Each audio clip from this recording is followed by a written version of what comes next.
Yo, hello, what's up mga sangkay? This is me, I'm back for another vlog today. At ito, pag-usapan po natin, dahil itong si Romualdez, lumabas ang pangalan mga sangkay mula po sa mga Diskaya. Grabing pasabog yun. Mismo ko, nagulantang nung malaman ko po yun. Ngayon, nagsalita po si Romualdez. Pag-usapan po natin ito. Anyway, bago tayo magtuloy-tuloy sa mga hindi pa po dyan nakakapag-subscribe, tayo po ay 1.56 million subscribers na. Kaya ano pang hinihintay mo kung gusto mong laging updated sa mga vlog patungkol po sa mga nangyayari sa ating bansa o maging sa ating mundo, makikita nyo po yung subscribe button sa baba ng video na to. I-click nyo lamang po yung subscribe, i-click ang bell, at i-click nyo po yung all. Sa mga nanonood po sa Facebook, i-follow nyo po yung ating Facebook page. Okay. This is it, guys. Ito nga po, itong si Romualdez ay nagsalita na nga po.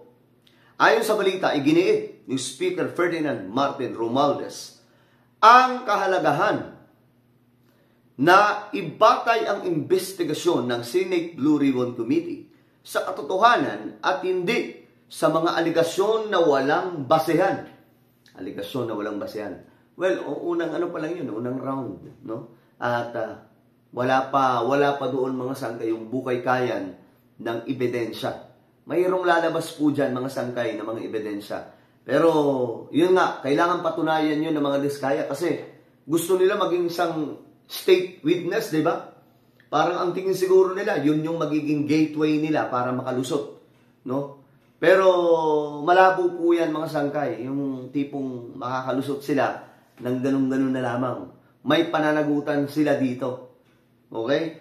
Ngayon mga sangkay, ginawa ni Romualdez, ito, bilang tugon sa sinabi ng sinibak na Senate President na si Senator Chis Escudero na tinawag na accomplishment ang investigasyon ng Senate Blue Ribbon Committee.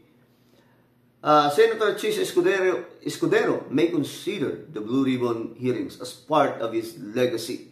But it is unfair to call them an accomplishment when they relied on unfounded claims.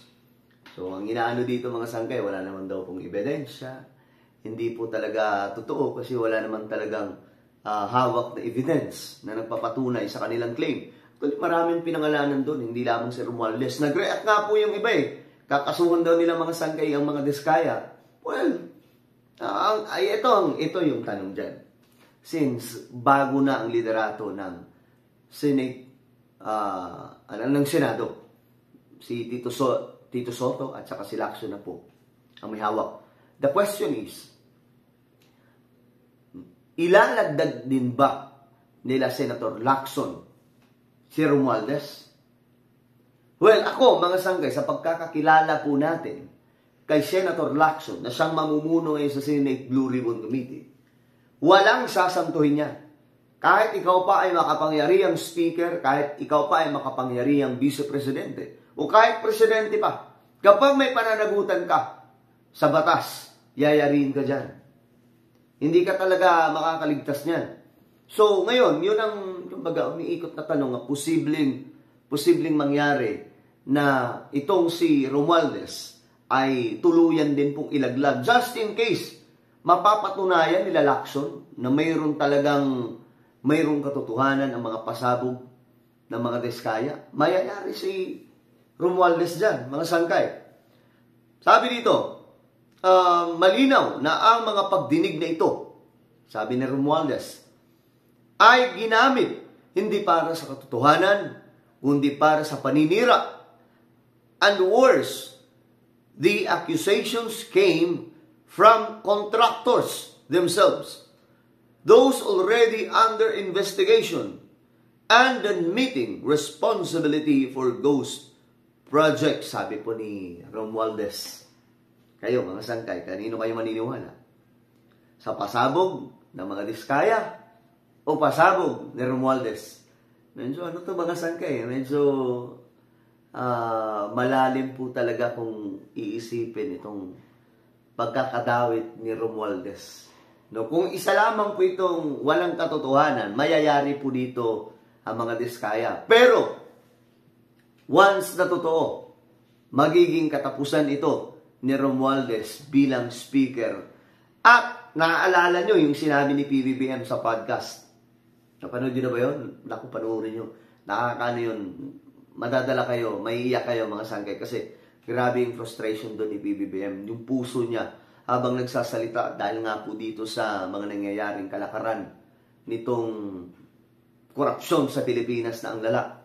Naiyak pa nga po doon si PBBM. So kung di mo pa napapanood yun, then do it guys. Napakaganda nun. Alam nyo, sabi ni PBBM, kahit pa kamag-anak, kaibigan, kapamilya, kung may ginawa kang kalokohan, yayariin ka. So dyan mga sangkay, nagsalita din po yung Malacanang tungkol dyan. Wala daw po kapamilya dyan. Talagang yayariin ni PBBM. Nakita nyo naman yung nangyari kay VP Sara, di ba? Nakita nyo naman yung mga nangyari, ang mga malalapit kay PBBM. Nung nakita ni Pangulong Bongbong Marcos na mayroong sariling agenda ito, na unstoppable, nilaglag na po ni Presidente. Sila pa kaya, mga sangkay? Kapag nasangkot po dito, kahit papupinsan yan, yayariin ni PBBM. Halimbawa, ito si Romualdez, sa tingin nyo po, proteksyonan niya ni PBBM kung guilty talaga siya dito, kung may mga ebidensya mismo. Tingin ko hindi, mga sangkay. Sa pagkakakilala po natin kay PBBM, alam nyo naman po yan, mga sangkay, na siya lamang ang kaisa-isang presidente na nakapagsiwalat tungkol po dito sa katiwalian ng mga flood control. Diba? Hindi not just flood control, but sa lahat ng mga project ng ating pamahalaan. Ang kaisa-isang nakapagsiwalat niyan, si Pangulong Bongbong Marcos, wala pong iba. Maghanap kayo ng presidente na nakagawa niyan. Wala. Halos karamihan ng lahat ng mga dumaang presidente after Ferdinand Marcos, wala pong ginawa dyan. Kaya ang sistema na nalaitay, matindi na po ang pagkakapit at matatawag na po natin ngayon na sindikato ito sa loob ng gobyerno. Kasi hindi lamang po yan patungkol sa flood control. Ito ay patungkol, mga sangkay, sa mga proyekto ng pamahalaan na ninanakaw po ng mga politiko at mga contractors at mga opisyal ng DPWH. Okay? So ayon sa leader ng Kamara, ebidensya ang kailangan at hindi chismis upang makamit ang hustisya. Sabi dito, true accountability rests on facts, not on an endo. Ang sabi-sabi ay hindi ebidensya at ang paninira ay hindi kailanman magiging hustisya. Tiniyak ni Romualdez na ang Kamara ay nanatiling nakatuon sa tunay na pagtatrabaho. Ako, mga sangkay, ang reklamo ko dyan sa Kamara, takipan ng takipan sila. Nakita niyo, mga sangkay, kailangan ipatawag si Saldico. Hindi po nila mabanggit-banggit, mga sangkay. Si Magalong, hindi, takot na takot sila magsalita doon si Magalong. Bakit? Kasi maraming alam. Maraming pwedeng isiwalat si Magalong. So marami po silang pinagtatakpan. Kaya nga sabi ni PBBM, diba, sa kanyang podcast, hindi po pwedeng ang mag-iimbestiga ay mga kapwa lang din po politiko. Kasi walang katuturan, walang magiging saysay kapag ka ganun.